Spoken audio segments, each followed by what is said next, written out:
Hey, welcome back to the channel. We are going to do something fun today. We're going to put on a dual rear remote on the back of the T474. All right, we've got the 474 here. This is, if you're new to the channel, this has been a mainstay on our channel for about 3 years.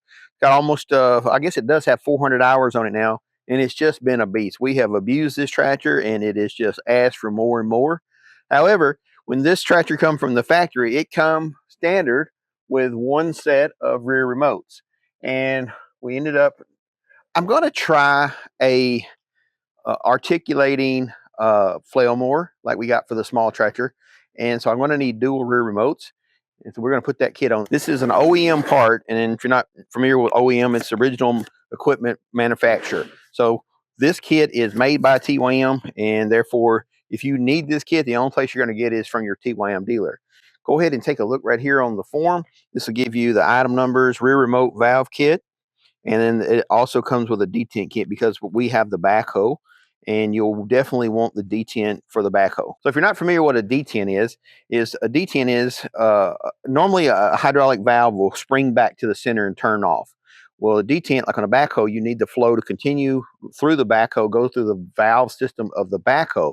So you need that to be latch in place. That's what it is. It just detents and stays on, and it will not turn off until you pop it back out to the neutral position.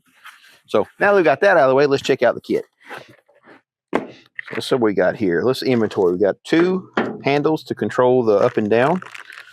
We got a quick connect kit for 1 spool, quick connect kit for 2 spool, 2 red handles. Again, the detent kit. These are check valves, it looks like to me. Union, it says union. They are not check valves. They are just unions because there's nothing, you can see through them. I thought they might have been check valve. Oh, no, same thing. All right, let's get the valves out. Now, if I understand this, one of these, or these should both be exactly the same valve. And it's basically the same valve that's already up there, but when you order the kit, it gives you 2 brand new ones. Now, this is something I want to warn you of, and this happens on all these valves. These come with the O-rings already mounted inside them. Make sure that you do not lose these O-rings. They will pop out of there, and you go put this on, and first time you put hydraulic pressure, you're going to get sprayed. So there's the first valve. I believe that is what you're going to stack your valves up on top of each other.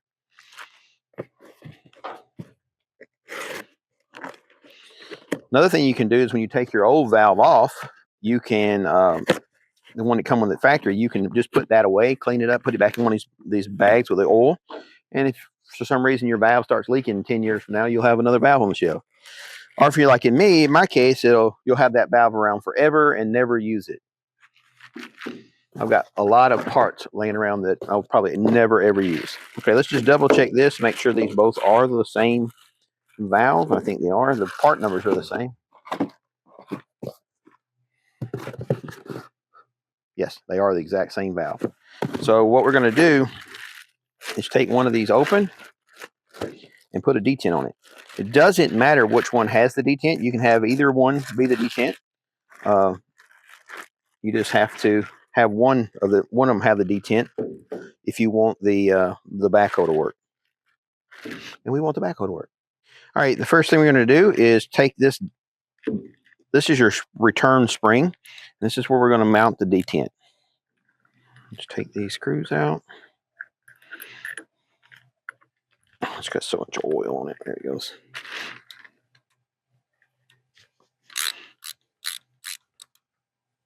This is the spring that pushes it back to center it under normal circumstances. But because, again, we need the detent on one of these. There we go. And that's all that is to that. And keep that around if you don't want to have, if you ever want to bring it back to a standard valve. Some cases, some people don't need a detent. So here is the detent portion of it. This stays here. This goes. I don't have any directions.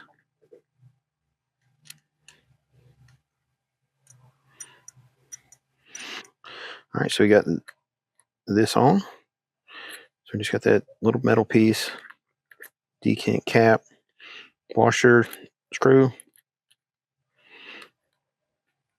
These screws are just a tad longer, and that's why you get that spacer. And I think it gives the detent room to lock in and out. Turn towards me a little bit. And don't just tighten that on one side. Tighten a little bit on each side. Come back and forth between them. Don't just rock out on one.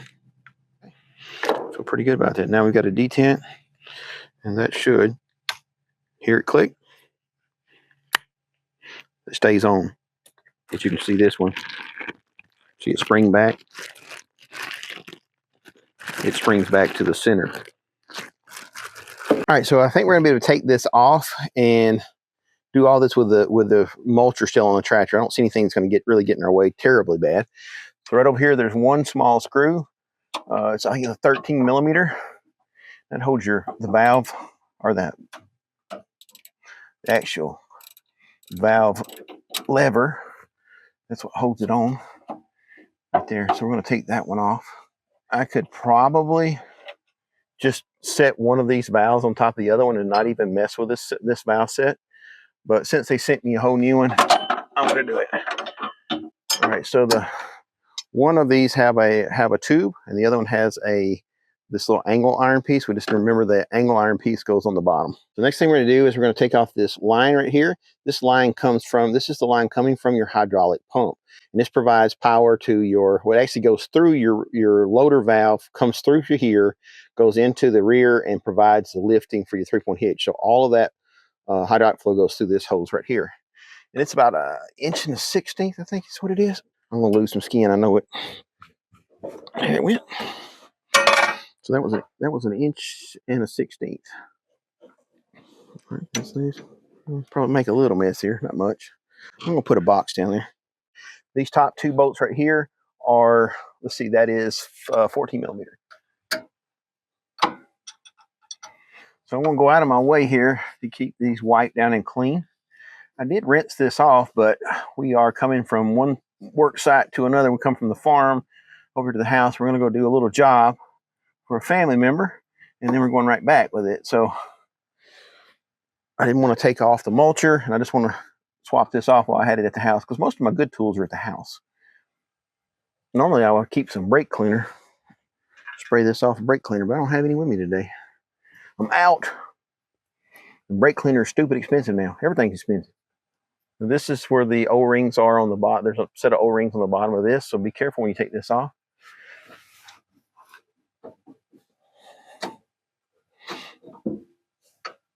All right, there's your O-rings. Don't lose those, because you will reuse those. Now the next set of valves are just basically the same way. They're just slid down onto those posts. There's 2 of them. And then this is the one we're replacing. Like I said, it works, but you know, we got 2 new ones, so we're going to put 2 new ones on.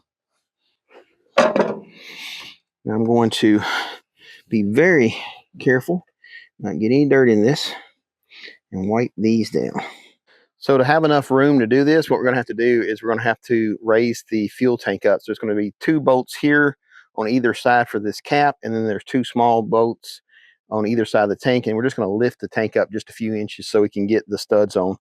I don't see any other way of doing it. So we're going to remove these 2 bolts right here on either side of the tank. These are 17 millimeters. All right, so we're going to take this off. I said those 4 bolts. If you ever need to change your fuel sensor, that's where that's at. I meant to tell you this: when you are doing anything over the top, make sure that you put a rag over that opening. You don't want that stuff down in there. There's 2 screws on either side of the tank. I believe you can see them right in there. Can you see them? Mm-hmm. All right, we're going to take those 2 out and these 2 out, and we'll be right back with you. All right, so one good thing about these tank screws, the nuts are actually welded in, so you don't have to try to work your way in. And if you're like me, I didn't know I was going to take the tank off. I didn't think you'd have to take the tank off, but it's full of fuel, which is not much. It's only got I think it's like right at 7 gallons, 6 gallons and something. So it's not crazy. Yeah, do it when your tank's low. Okay, so we got the 4 screws that hold, or 4 bolts that hold the top metal plate down. We got the 4 little 13 millimeter screws on either side of the fuel tank. And that's going to let us lift our fuel tank up and down. That's all the clearance we need. We don't need to disconnect anything else. So we're going to now remove these studs. I'm just going to go ahead and put my rag across there because I don't want to get dirt in there. You can get a stud remover. I have a stud remover somewhere. I have no idea where it's at. So I'm using the stud remover everybody has, which is a set of vice grips. They shouldn't be in there too tight. I imagine they got some Loctite, but they seem to come right out. Yeah, they're going to come out. All right, we're going to take this last one out. Here we go.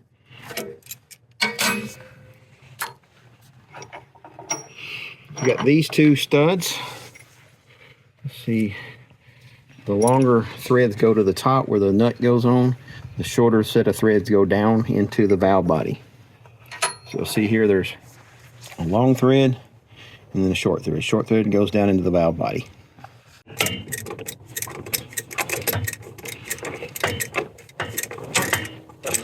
All right, I got the first one in. Raise the tank back up. Get the second one started. All right, I'll be right back with you. I just took this little cap off of my mulcher, and I'm just going to set this dude right here so it can't fall down. That's going to give me room to put my valves on. And that's where it came from. Now we're going to put the first valve on. This is the one with the detent. This is where the original detent was, so it'll just be normal. Again, make sure you keep all the trash out of that. I mean, you got hydraulic filters, and but still, I just really like to not get. I wish I'd cleaned this off better, to be honest with you. Okay, right here you can see where the quick connects go in. If you wanted to, you could go ahead and put those on, like put it in a vise, but I find that it's easier just to have it bolted down and then put them on while they're in location. That's one. Got a little stuff fell in it. My goodness. What happens when you use the tractor work? Yeah, I thought I washed this off better at the car wash, but apparently I didn't. So this is the second valve. This is the one that does not have the detent. And again, make sure before you put this down that those O-rings are in place. Be careful when you're holding it because they're slick. This thing's slick. Here we go.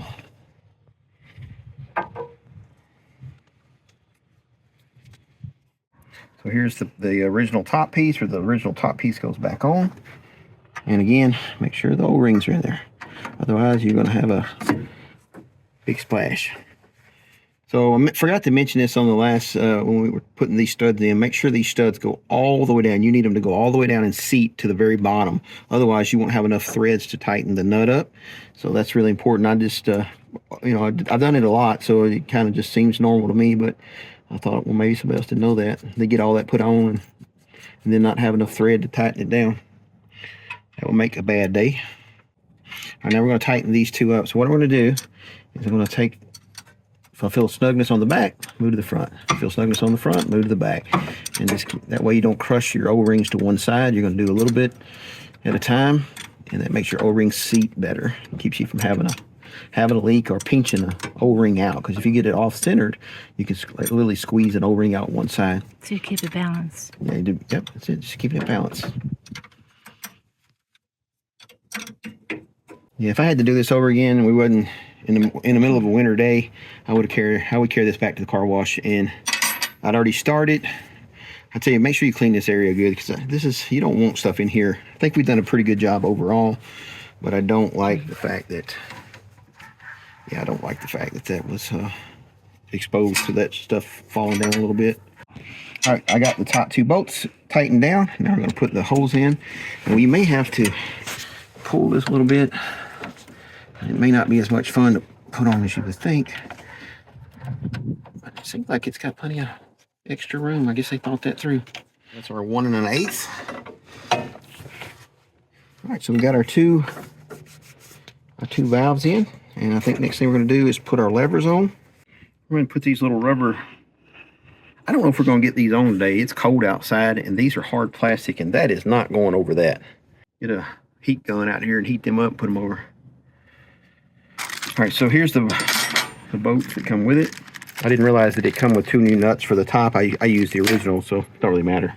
So you're going to feed this. This is the detent in the bottom valve. The way we set it up, I set it back up with the bottom valve being detent just like it originally was.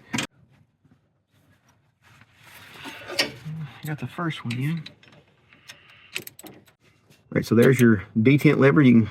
There's on one direction, there's neutral, there's on off. It stays, it clicks, it feels good, it's firm. That's the way it needs to be. So we're having to swap this out. So I put the original one that goes on the detent first, and you have to put the one with a little sleeve at the top first, and then put this one on second. Yeah, minor issue, just one bolt, so ain't that big a deal, but save you from messing up my mistake. Look at that little stake there. This is your spring rear remote. So this is what it means by spring. It springs back to neutral. So you push it this way, it comes back to neutral. Push this way, it comes back to neutral. The other one is the one that has detent. It flows to out one and in the other. Back to the center is neutral. Flows out the other one and back in the other one, the opposite direction. And when you don't have your back on, you just have this in neutral right here in the middle. All right, so what I'm going to do here, these are the adapters. There's two short ones, and then there's 2 long adapters. I'm going to go ahead and carry these into the shop and put some pipe dope on these and tighten those up in the vices. So I'll be right back with you. All right, I'm going to take these plugs out, and then we're ready to start putting our quick connects back in. I went in and used I put some Teflon tape on the valve. I can't find my pipe dope, but I'm totally fine with that. The originals were the original ones were short, so we're going to put the short ones on the bottom because I'm afraid this is going to come up. Or it may be better to put the long ones on the right side and the short ones on the left side. What do you guys think? Yeah, this comes up. Back when we did the post-hole digger, it broke that one valve at one time. That's the only time I backed my tractor into a tree with a post-hole digger on it, and this post-hole digger come up and hit the valve. That's why the original valve was replaced, because I ripped the threads out of this. So that's possible to do. Who knew? Well, it's also easier if they're separated like this to actually get the. You'll put both long ones on one side. On the right side? Because when this goes up, it doesn't touch it. I don't guess there's a these have O-rings, so they don't need any sealing on. I bet you I could find a book somewhere with a picture of this, but I know the short ones are fine on the bottom. There's nothing to hit this here. I think we're fine. And it's going to make it easier to get your fingers in here like this to do each one individually. So what I'm going to do is take this one back off so that I can get my wrench to the first one. These don't go crazy tight on these because they use the O-ring, and that's what causes them to seal, not tightness. So just a good snug, and that's all you need. You tighten this up. These are pipe thread from that adapter to the actual quick connect. You want to tighten those up tight. I put those in a vise and crank down on those with Teflon tape. But on these, it has that O-ring. It doesn't need to be like crazy tight. It just needs to be good and tight.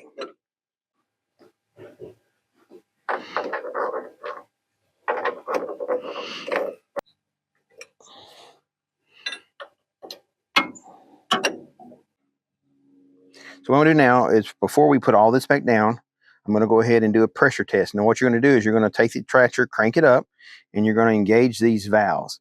And you're going to pull the valve all the way to one direction, all the way to the other direction, and make sure you don't have any leaks, because that'll deadhead your pressure, and that'll give you maximum pressure inside these valves. Don't do it for a long time, but you want to work your valves. All we're going to do is just deadhead these pressures. You don't want to don't look right at it either, because it could spray you in the eye. Probably should have safety glasses on. I don't have my sunglasses either. So that one, that's my spring. You can hear the pressure change. That's completely deadheaded pressure right there. Okay, now we're going to do the detent. You hear it change. Drop the wrench. Back the other way. Deadhead, no pressure, no leaks. Now what I'm going to do now is just do a good inspection I don't see any leaks. I don't see any signs of leaks. Everything looks really good. All right, we're going to put the 4 bolts on either side of the fuel tank, and I'll be right back with you.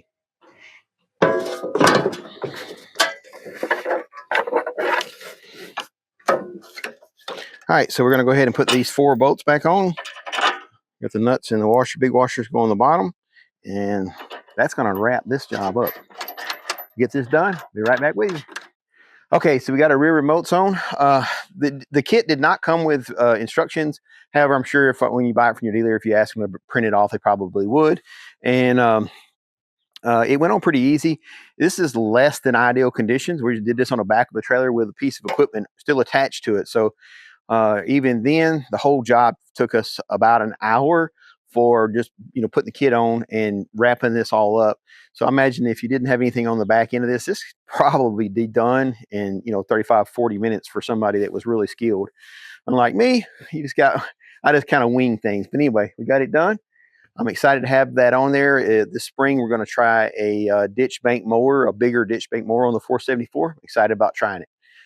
Hey, I appreciate you watching our channel. God bless. Have a great day.